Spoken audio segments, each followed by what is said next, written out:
akaona shida, akamta Hagar kijakazi ili apate familia. Nenda kwa mume wangu. Sarai alisema, Abrahamu akakubali, mpango ukatimia.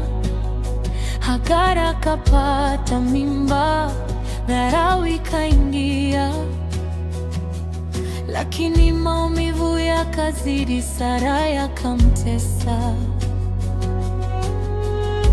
Hagar alikimbia akaenda jangwani,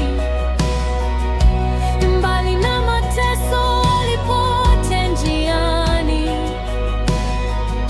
hakuna wa kumwona, peke yake na huzuni, lakini malaika wa Bwana akamkuta kisimani.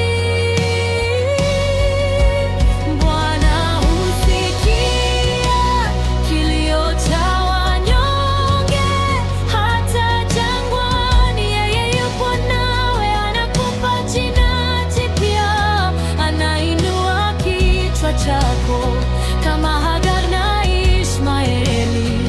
Mungu anakukumbuka hata katika shida. Bwana ana mpango mwema.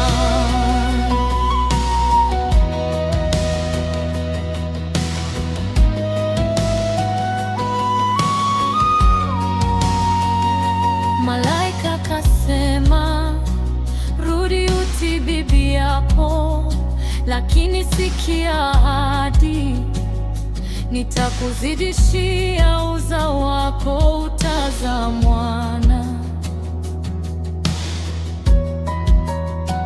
Jina lake Ishmaeli, maana Bwana amesikia mateso na hali yako. Wazao watakuwa wengi, wasioweza kuhesabika.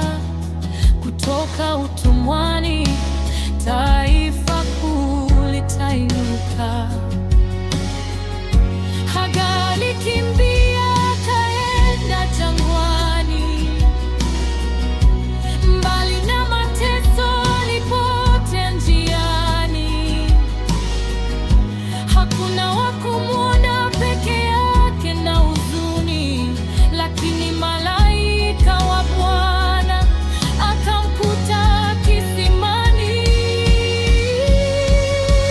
Bwana husikia kilio cha wanyonge, hata jangwani yeye yupo nawe, anakupa jina jipya, anainua kichwa chako kama Hagar na Ishmaeli. Mungu anakukumbuka hata katika shida.